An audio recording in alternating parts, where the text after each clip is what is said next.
Hi వివార్స్. చలికాలం 4 నెలలు ఈ స్నేక్స్ బెడద చాలా తగ్గుతుందండి. ఈ స్నేక్స్ బెడద మనకే కాదు, ఈ పక్షులు, చేపలు, కప్పలు, ఎలుకలు ఇలా చిన్న చిన్న జీవరాశులన్నిటికీ ఈ పాముల బెడద చాలా విపరీతంగా ఉంటుందన్నమాట. అందుచేత ఈ పాములు కనిపించకపోయేసరికి ఏమైపోయినాయో, సచ్చినాయో, లేకపోతే అంతరించిపోయినాయో, లేదా ఇతర లోకాలకి ఏమైనా వెళ్ళిపోయాయా, లేకపోతే చైనా వాళ్ళు ఎత్తుకోపోయినాయని ఈ జీవరాశులన్నీ అంటే కప్పలు, పాములు, చేపలు ఇవన్నీ వాటిలో వాటే చర్చించుకుంటూ ఏదైతే వీటి పీట ఎరగడైనా కనిపించకుండా పోయినాయి ఆనందంగా ఫీల్ అయిపోతాయి అనమాట. ఎవరికైనా అంతే కదా, ఒక శత్రువు మనకు శత్రువు ఒకడు మన శత్రువు కనిపించకపోతే మనం కూడా అలాగే ఫీల్ అవుతాం. ఇలా వీటిలో ఇవే ఏమైపోయినాయో వీటిలో ఇవే డిబేట్ పెట్టుకొని ఆనందిస్తూ ఉంటాయి.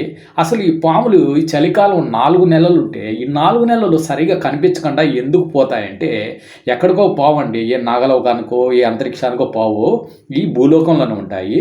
వీటికి ఎందుకు ఇవి చలికాలంలో సంచరించవంటే సంచరిస్తాయి, చాలా తక్కువ మొత్తంలో సంచరిస్తాయి అన్నమాట. 100కి 4%. ఎందుకంటే ఈ పాములకి బ్లడ్ చాలా చల్లగా ఉంటుందండి. చల్లని వాతావరణాన్ని అస్సలు భరించలేవు. ఎందుకంటే వీటికి టెంపరేచర్ చాలా లోగా ఉంటుంది వీటి బ్లడ్లో. ఈ చలికాలంలో వచ్చి చల్లటి గాలులకి ఉండే టెంపరేచర్ కూడా డౌన్ అయిపోయి చచ్చిపోయే ప్రమాదం ఉందన్నమాట.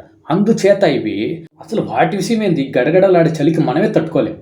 ఇంత పెద్ద బాడీ వేసుకొని ఇంత బాడీ బిల్డర్స్ అంటాం కూడా మనం తట్టుకోలేక గడగడ ఉనికిపోయి 4 దుప్పట్లు కప్పుకొని పడుకుంటాం.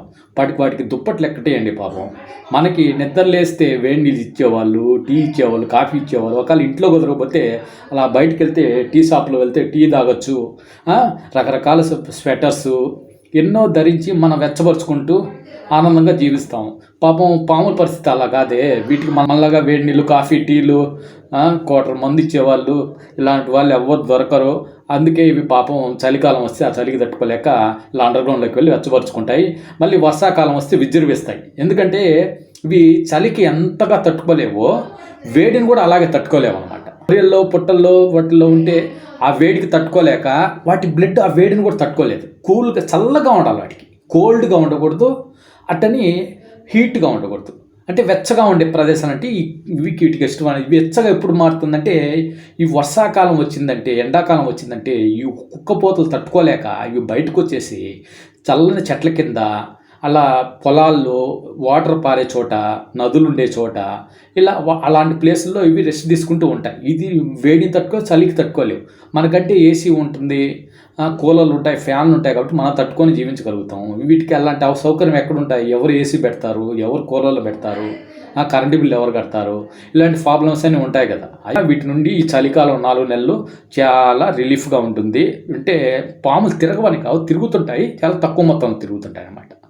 మరి ఆహారం పరిస్థితి ఏంటంటే, అంతకు వర్షాకాలం, ఎండాకాలంలో ఇవి ఉన్నాయి కదా, అప్పుడు బాగా తిరుగుతూ ఉన్నాయి కదా. ఇవి అప్పట్లో బాగా ఆహారం సంపాదించుకొని బాగా తినేసి, బాగా బొజ్జలు పెంచేసి, బాగా లావు అయిపోయి, అలా ఫ్యాట్గా తయారైపోయి చలికాలం రాగానే ఇలా అండర్గ్రౌండ్లోకి వెళ్ళిపోతాయి అనమాట. ఈ అండర్గ్రౌండ్లో కదలికలు, తిరగడాలు ఉండవు కాబట్టి, రెస్ట్ తీసుకోవడమే కాబట్టి పెద్ద ఆకలి కూడా పెద్దగా ఉండదు.